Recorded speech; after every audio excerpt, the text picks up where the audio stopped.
আল্লাহ রাব্বুল আলামিনের দরবারে লাখ কোটি শুকরিয়া যে মহান মুনিব আমাদেরকে রহমত মাগফিরাত নাজাতের এই পবিত্র মাস মাহে রমজান দান করেছেন। আমরা রমজানের দ্বিতীয় দশকে অবস্থান করছি। আজকে বাংলাদেশ জামায়াতে ইসলামী বিশ্বনাথ উপজেলা এবং পৌরসভা এই আয়োজনের মাধ্যমে আমরা শুধুমাত্র এই বিশ্বনাথবাসীকে এই বার্তাই দিতে চাই, এই বিশ্বনাথে আমরা সবাই ঐক্যবদ্ধভাবে বসবাস করতে চাই।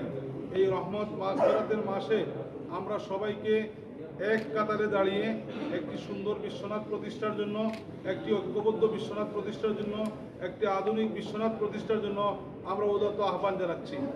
রমজান আমাদেরকে তাকওয়া অর্জনের শিক্ষা দেয়, রমজান আমাদেরকে আত্মশুদ্ধির শিক্ষা দেয়। এই রমজান থেকে আমরা আত্মশুদ্ধি এবং তাকওয়ার শিক্ষা গ্রহণ করার মাধ্যমে একটি তাকওয়া ভিত্তিক সমাজ বিনির্মাণের জন্য আমরা সবাই ঐক্যবদ্ধভাবে কাজ করি।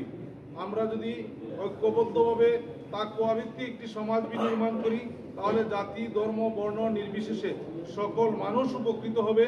আমাদের দেশ হবে একটি সমৃদ্ধ বাংলাদেশ, আমাদের দেশ হবে একটি দুর্নীতিমুক্ত বাংলাদেশ। তাই আসুন আমরা রমজানের শিক্ষাকে কাজে লাগিয়ে আমরা সবাই একটি সুন্দর সমাজ বিনির্মাণে ঐক্যবদ্ধ ভূমিকা পালন করি।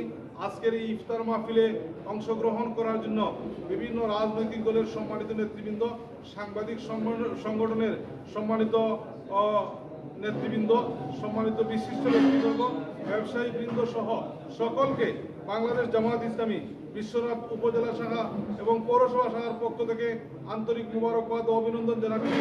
আমরা যেন বিশ্বনাথের যে কোনো বিষয়ে আমরা অতীতের মতো আগামী দিন ঐক্যবদ্ধ ভূমিকা পালন করতে পারি, সেটাই আমরা আপনাদের সকলের কাছে বিনীতভাবে অনুরোধ জানাই। আসুন আমরা সবাই মিলে আমরা জুলাই বিপ্লবের মাধ্যমে যে বাংলাদেশ পেয়েছি, সেই বাংলাদেশে আমরা যেন কোনো বৈষম্য দেখতে না পাই। জুলাই বিপ্লবের মাধ্যমে যে বাংলাদেশ পেয়েছি, সেই বাংলাদেশ যেন বাংলাদেশের 18 কোটি মানুষের বাংলাদেশ হয়। জুলাই বিপ্লবের মাধ্যমে আমরা যে বাংলাদেশ পেয়েছি, সেই বাংলাদেশে যেন আইনের শাসন প্রতিষ্ঠিত হয়, সেই বাংলাদেশে যেন আর কোনো ভেদাভেদ না থাকে। আমরা যেন সবাই বাংলাদেশের প্রশ্নে ঐক্যবদ্ধ থাকতে পারি, সেই প্রত্যাশা ব্যক্ত করে আবারও সকলকে মুবারকবাদ জানিয়ে আমি আমার কথা শেষ করছি। বাংলাদেশ জিন্দাবাদ, বাংলাদেশ জামায়াত ইসলামী জিন্দাবাদ। আসসালামু আলাইকুম রহমতুল্লাহ বারাকাতুহু।